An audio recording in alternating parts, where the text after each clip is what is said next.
Africa's World Cup contenders now know who they must beat to get to Brazil. FIFA officials in Cairo have made the draw for next month's playoffs. And for Ghana and Ethiopia, there's a major challenge ahead. CCTV's Celestine Carone has more. The road to Brazil is in its final stretch. 10 teams will go into the African playoffs. Botswana. After the mandate draw, some were a lot happier than others. Côte d'Ivoire. Côte d'Ivoire will take on Senegal. African champions Nigeria face Ethiopia. Burkina Faso have Algeria. Tunisia has Cameroon. And the Black Stars of Ghana will face Egypt. The Pharaohs coach says it is a test for both teams. They're a very strong team, but I believe we're a strong team also. So to get to the World Cup, you'll be tested. And in this case, I think we'll be tested, and I think Ghana will be tested.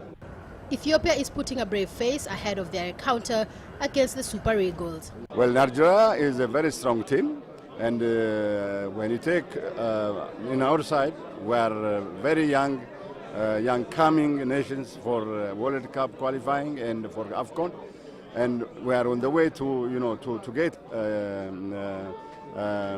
experience from what we are doing. Tunisia, now hunting a coach, says all the games are tough. There's no easy draw for this. I think much will be played on details, just details, and I think that it's a match of players. The road to the playoffs has been a troubled one, with several countries caught out for fielding ineligible players.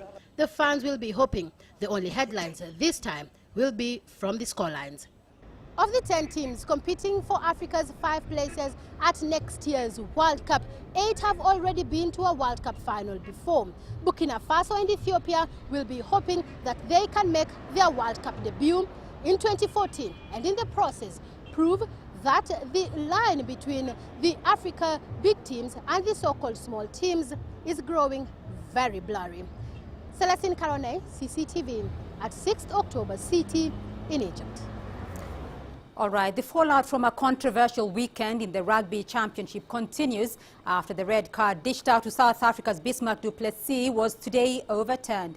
The International Rugby Board admits the referee's decision to issue the hooker with a yellow card in the first half against New Zealand was a mistake. But the Bok camp are still seething over the whole incident. CCTV's Dan Williams reports.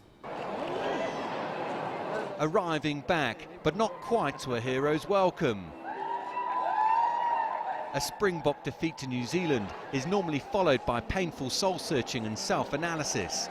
But not this time, given the way the match was turned into a non-contest by some questionable refereeing decisions.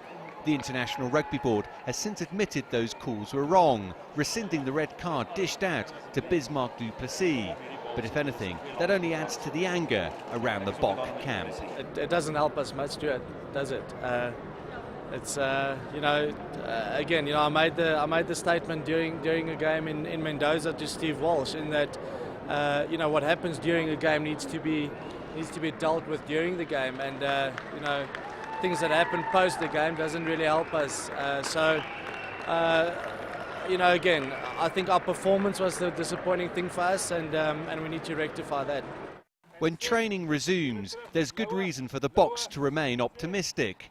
They're just 4 points behind the All Blacks with 2 games to play. Added to that, South Africa's games are on home soil, while New Zealand's are both away. In short, the Boks' title hopes are largely in their own hands. Yeah, we certainly believe that. Like I said, it is disappointing getting the loss, but we still believe that we're in this competition, and hopefully we can put 2 good performances together against, first of all, Australia and then New Zealand. And if we can do that, and if we get enough points, then hopefully we can bring the trophy home.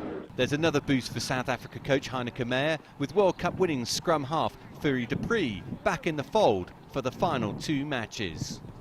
Well, if all goes according to plan and South Africa beat Australia and the All Blacks win their match against Argentina, then it'll all come down to a finale here at Ellis Park for the Rugby Championship. And given what happened at the weekend, the Springboks won't be lacking for motivation.